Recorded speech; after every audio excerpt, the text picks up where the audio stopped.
A very warm welcome. I am back with my next AngularJS tutorial. It's the tutorial number 12.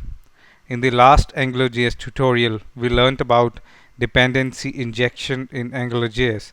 Let's see what we learn this time. This time we learn what are custom directives in AngularJS, how to use custom directives in AngularJS. Now, what are custom directives? Custom directives are used in AngularJS to extend the functionality of HTML. Custom directives are defined using directive function.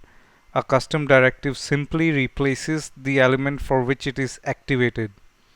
AngularJS application during bootstrap finds the matching elements and does one-time activity using its compile method of the custom directive, then processes the element using link method of the custom directive based on the scope of the directive.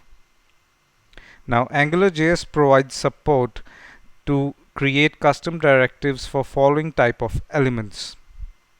The first is element directive. Directive activates when a matching element is encountered.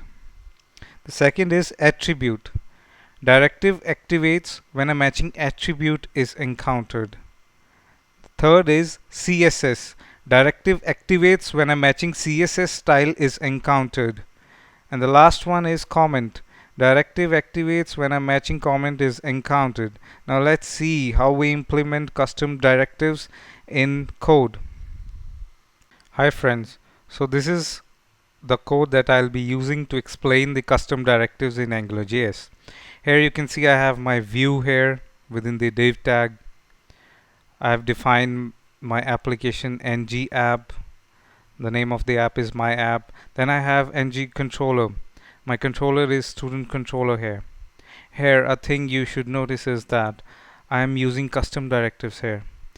Now student is not a predefined HTML element. It is a custom directive that we have created through the use of directive function in AngularJS here. So now let's see how we define the custom directive student. We'll be doing it through JavaScript code. Here you can see within the script tag I have defined my app. Then I use the directive function of the app, and the name of my directive is student. Here I have defined my directive object. I have restricted my directive object to the type element, so it will be applicable to an element type. Then I have defined the template for my directive. The template is how my directive will be shown, how my element will be displayed on the screen. That is defined by the template. So here I have defined a table within which the name of the student and his or her age will be displayed. Then I have defined the scope for directive. Scope is used to distinguish each student element based on a criteria. Here the criteria I have defined is name. So each student can be distinguished based on the name of the student. Then we have the compile function of the directive within which we pass element and attributes. Here within it I have defined a function. It's a link function. Within link function you can see the value to be displayed is mentioned $scope.student.name. So the HTML for the element that needs to be displayed is defined here. We then return this link function and also the directive. Here is the code for my controller, student controller. Here you can see I have defined the scope based on the student name, which is the distinguishing criteria for student. John is one student, Fred is another.